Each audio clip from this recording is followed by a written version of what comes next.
And some of you know the story about my dad. My dad was brought up in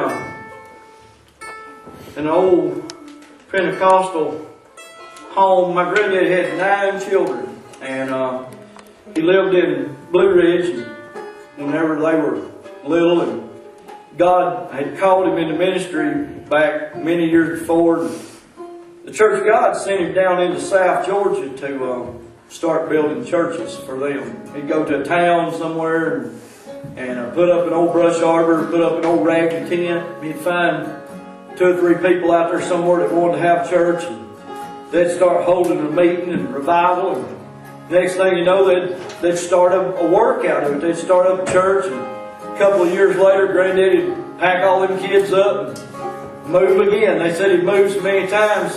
When I went through South Georgia preaching at some of them churches down there, some of them people would ask me, they said, "You J.B. Weeks' boy?" And I'd say, "No, I'm his grandson." And they said, "Boy, your granddaddy moved so many times," said all you had to do was open the door and the chickens would walk right up in the truck, ready to go to another town somewhere.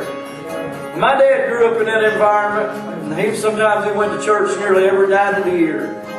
When he got out away from that, he decided he wanted to go and do his own thing.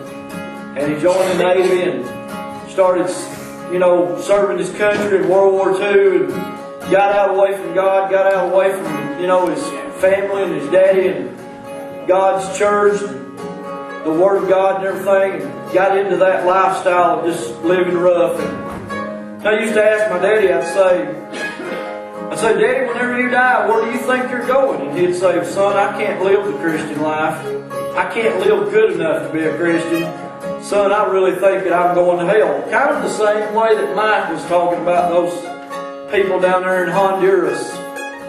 That used to just really bothered me a whole lot, because I thought, if it's based on how good we are or what we're doing, that's a sad state of affairs. None of us is going to be saved.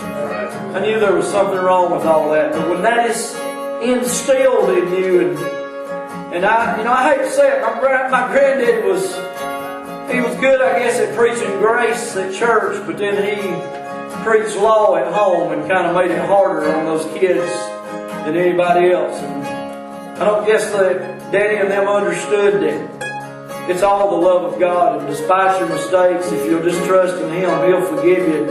He'll pick you up and carry you on with Him.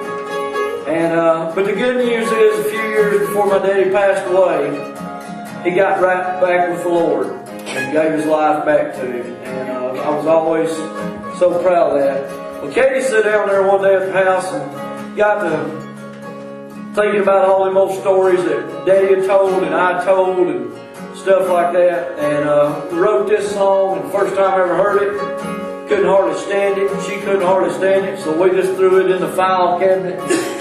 Wouldn't even touch it. But then we broke it out here a few months back, and I really do like it a whole lot. It's called Papa's Song. It's a story about my daddy and how he came back to the Lord.